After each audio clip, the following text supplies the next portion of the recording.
How easy is it to get up in the morning when you know you're not doing all that it takes? It's not very easy at all. You can just lay there awake thinking, oh, what's a few more minutes in bed? It won't matter much anyway. Wrong. It does matter. It will matter. Now, how easy is it to get up in the morning when you're pouring it on, doing the best you can, anxious to get going, make progress toward your dreams? It's a whole different story. When you're resting to renew your reserves, it's much different than resting to avoid your day. When you're psyched up and excited for your life, when you're excited for what you've planned to accomplish for the day, it's amazing. You'll wake up before the alarm clock even tries to startle you awake. Your successes fuel your ambition. Your successes give you extra energy. Your successes pave the way for more successes. It's the snowball effect. With one success, you're excited to meet another, and another, and another. And pretty soon, the disciplines that were so difficult in the beginning, the disciplines that got you going, are now part of your philosophy. Look at your life right now. Whatever you've done up to this point in time, your life is working. Whatever you have produced, it came out of you as a result of the kind of person that you have become. It's a result of your choices. It's a result of your consciousness. Now you have to ask yourself, are you satisfied with what you have produced? Is this what you want? If you want to keep on getting what you're getting, keep on doing what you're doing. You've got to be willing to change your ways. Your life is working. If you don't like what you have produced, you're a director, you are the star, you wrote this script. You produced this, whatever it is. If it's a hit, you produced it. If it's a flop, you produced it. You've got to ask yourself, what do I want out of life? What do you want out of life? What do you want out of a job? What do you want out of a career? What do you want out of a relationship? What do you want? What gives you your life? How will you know when you got it? What will make you happy?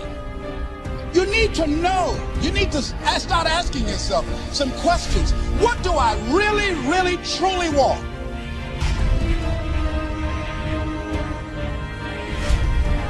Because in order to begin to reinvent your life, you've got to make a conscious, deliberate, determined effort. That you really got to put all of yourself into it. It's very challenging. You've got to prepare yourself. You've got to develop yourself. You've got to practice. You've got to work. You've got to do your homework. You've got to do your research. Now, Mr. Schultz, my teacher gave me a promise, and I want to give you that promise now. Here was the promise I got, and I bring it to you. Here's what my teacher said. If you will change, Mr. Rohn, he said, if you will change, everything will change for you. You don't have to change the government. You don't have to change prices. You don't have to change taxes. Forget all that. He said, if you will change, everything will change for you. And the first thing you start changing is what? Your philosophy. You start changing your mind. You start changing how you think. You start picking up new ideas and information. Gather new knowledge. Make better decisions about what's valuable. And I'm telling you, if you'll do that, your whole life will change. Your health will change. Your relationship with your family will change. Your ability to cope with challenges and problems will change. I'm telling you, income, promotions, all of it will change. If you will change, it'll all change. If you won't change, it isn't going to change. You can keep your fingers crossed if you want to and hope they'll straighten it out. You can wish for the wind not to blow quite as severe, but I'm telling you, wishing for the wind to change in your favor, we call naive at best. Don't do this any longer. Wish for a better wind. The key is to wish for the wisdom to set a better sail. Utilize whatever wind it blows to take you wherever you want to go. That is the philosophy I picked up at age 25, and it revolutionized my whole life. And here's what I found. I found it was easy.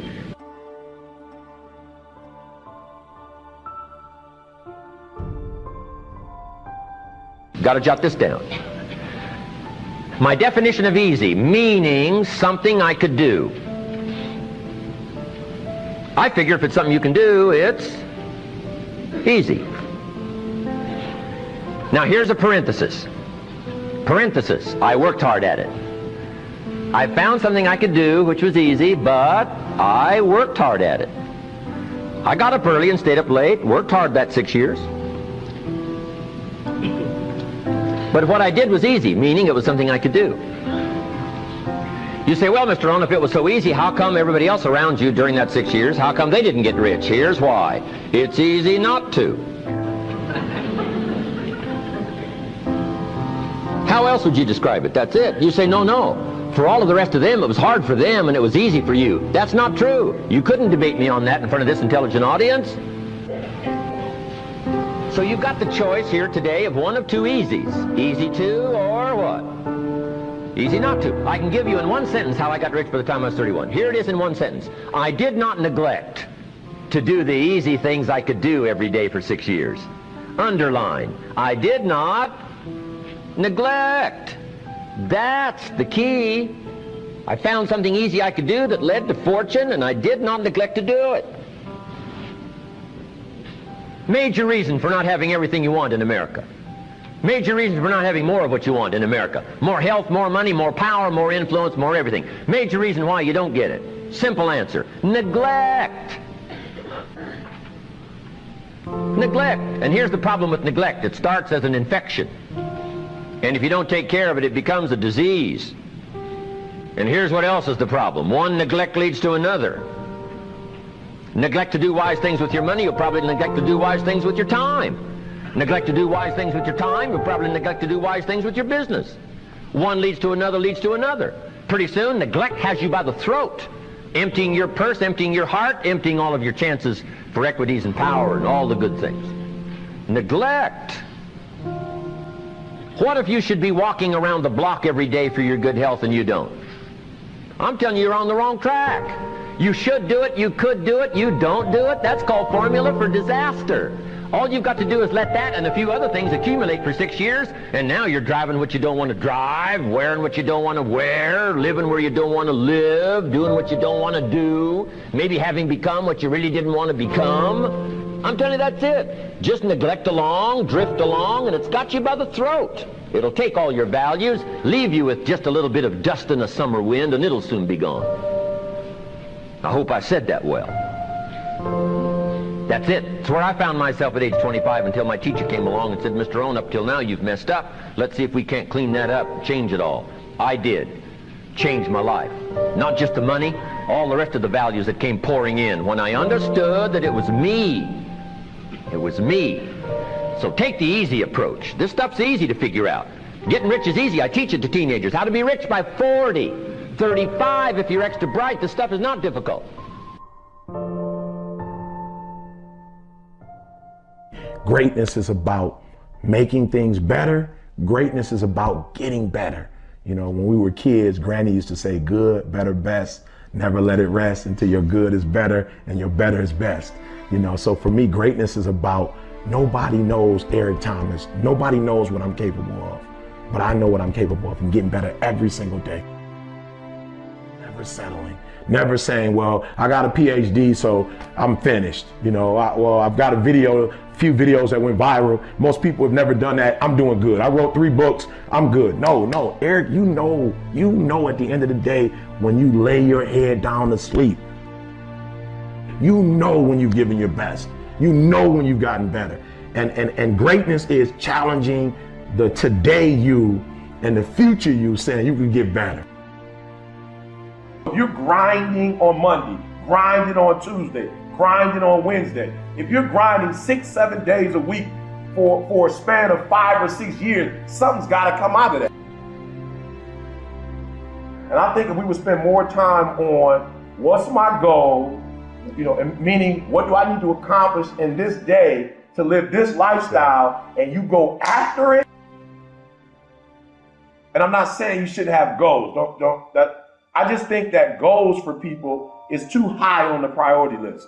And I think what should be on the priority list is going to bed so you can wake up the next day and you can grind it out. It's possible I can do this. I can make this happen. No matter how bad it is or how bad it gets, I'm going to make it. It's possible. Yes, your dream is possible. Say that to yourself every day. Feed your mind with words that you write and words that you hear and words that you speak to yourself. Feed your faith and your doubts will starve to death. Say to yourself, it's possible. It's possible. It's possible. Even when you have no evidence to point to, say to yourself, it's possible. There's nothing as powerful as a made-up mind. It's a struggle sometimes to do that, especially when you have people around you telling you that it's not possible, that you can't do it.